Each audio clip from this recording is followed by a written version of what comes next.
Hello दोस्तों, आज हम देखेंगे future continuous tense. Future continuous tense के बारे में आज हम जानेंगे। सबसे पहले हम फ्यूचर कंटीन्यूअस टेंस की पहचान को देखेंगे। अगर पहचान की बात की जाए फ्यूचर कंटीन्यूअस टेंस की, तो हिंदी वाक्य के अंत में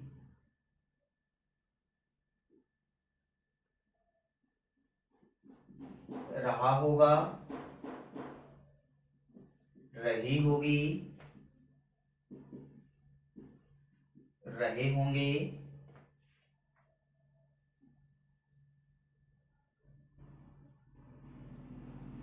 रहूंगा,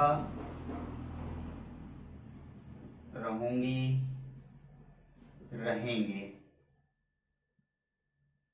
आज शब्द आते हैं तथा और इसके साथ ही हम देखते हैं, अगर हम इसकी सहायक क्रिया की बात की जाए, हेल्पिंग वर्ब की बात करें, तो हेल्पिंग वर्ब में हम जो है हेल्पिंग वर्ब में हम इसमें शैल, आई और वी के साथ शैल एवं अन्य कर्ताओं के साथ विल का प्रयोग करते हैं तथा इन्हीं के साथ में हम वी को भी लिखते हैं, मतलब शैल भी या विल भी का प्रयोग करते हैं। और अब केवल वर्ब की बात की जाए तो वर्ब में हम हमेशा वर्ब में आईएनजी का प्रयोग करते हैं। ये हुआ हमारा जनरल रूल। अब हम चलते हैं सबसे पहले सिंपल सेंटेंस पर। सिंपल सेंटेंस देखते हैं।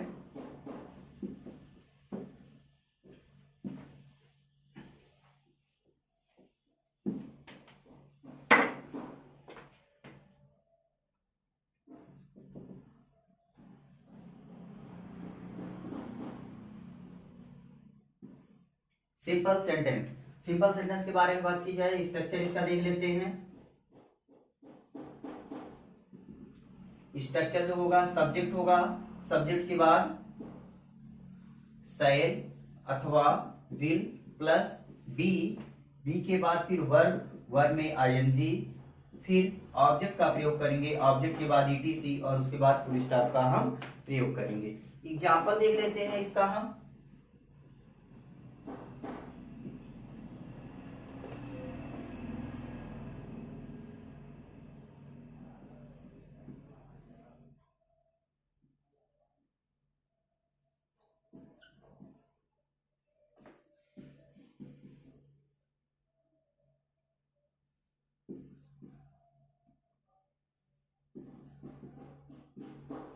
मोहन नदी में नहा रहा होगा। एग्जाम्पल है इसका, मोहन नदी में नहा रहा होगा। अब हम इसको ट्रांसलेट करके देखते हैं। सबसे पहले लिखेंगे मोहन, सब्जेक्ट को लिखेंगे अपने मोहन, फिर उसके बाद शैल या विल का प्रयोग करेंगे, विल बी, विल बी का अथवा शैल बी का। मोहन विल बी बाथ, माने नहाना। अब इसमें हम आईएनजी जोड़ देंगे, बाथिंग, वो भी कहाँ, ऑब्जेक्ट क्या है हमारा, नदी में, in the river, in the river. ये हो गया हमारा सिंपल सेंटेंस। इससे इसके अलावा अगर हमें कोई भी एग्जांपल मिलता है, कहीं से भी मिलता है, अर्थात सिंपल सेंटेंस का कोई भी एग्जांपल मिलता है, तो हम उसको सेम ऐसे ही कर सकते हैं। अब हम निगेटिव सेंटेंस की बात करें।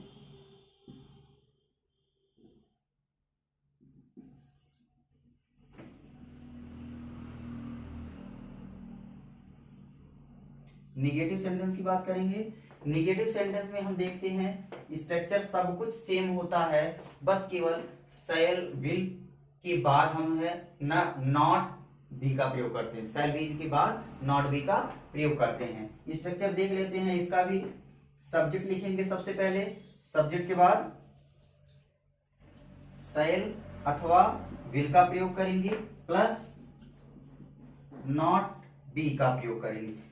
सब्जेक्ट शैल या विल प्लस नॉट बी का प्रयोग करेंगे। उसके बाद वर्ब, वर्ब में आईएनजी का प्रयोग करेंगे, वर्ब में आईएनजी का प्रयोग करेंगे, फिर ऑब्जेक्ट लिखेंगे, ऑब्जेक्ट लिखने के बाद हम ईटीसी का प्रयोग करेंगे और अंत में फुल स्टॉप का प्रयोग करेंगे। अब देखते हैं, अगर इसका एग्जांपल देखें।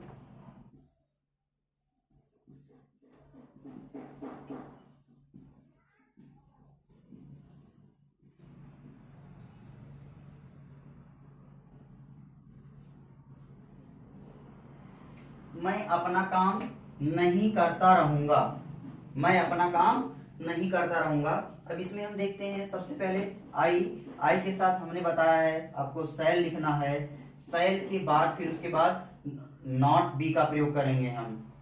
नॉट बी काम करना, डूइंग, उसके बाद अपना काम, my work, doing my work. ये हो गया हमारा निगेटिव सेंटेंस। अब इससे मतलब सिंपल और निगेटिव से संबंधित अगर कोई भी हमको अनुवाद मिलता है, कहीं पर ट्रांसलेशन मिलता है, तो हम सेम ऐसे ही कर सकते हैं। अब इसके बाद जो है अब हम चलेंगे इंट्रागेटिव सेंटेंस पर।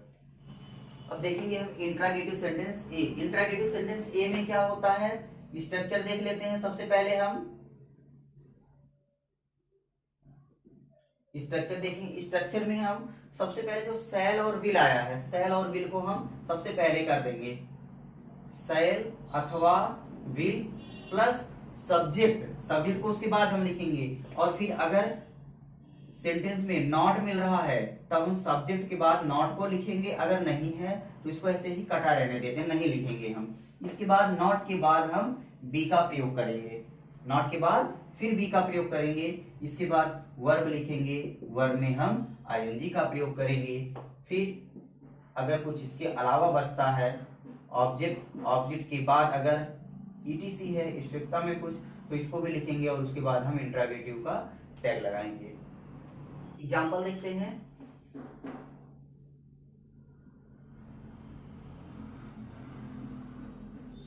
क्या किसान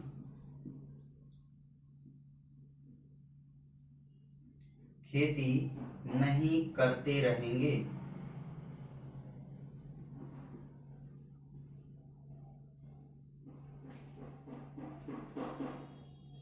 क्या किसान खेती नहीं करते रहेंगे? अब हम देखते हैं इसका एग्जाम्पल अनुवाद कैसे होगा। सबसे पहले क्या लिखेंगे, विल, उसके बाद विल के बाद फार्मर्स, विल फार्मर्स, उसके बाद फिर से कुछ नॉट को लिखेंगे हम,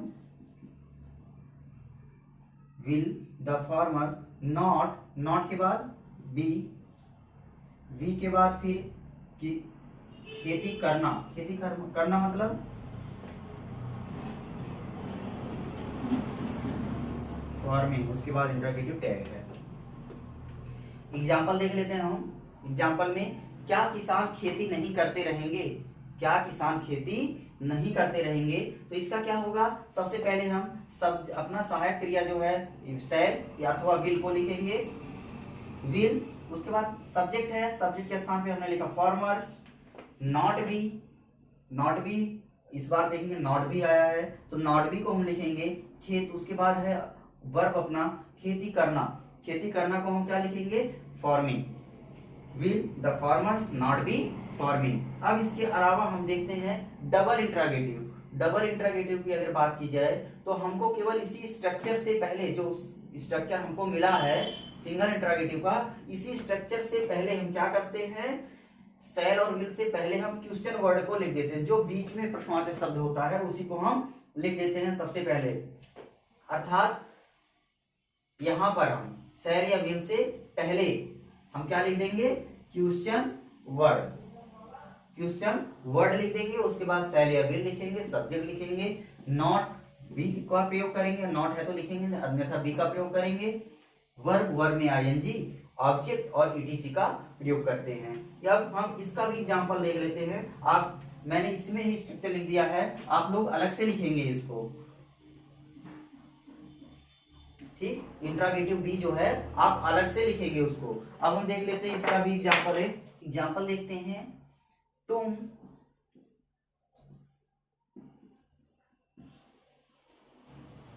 अंग्रेजी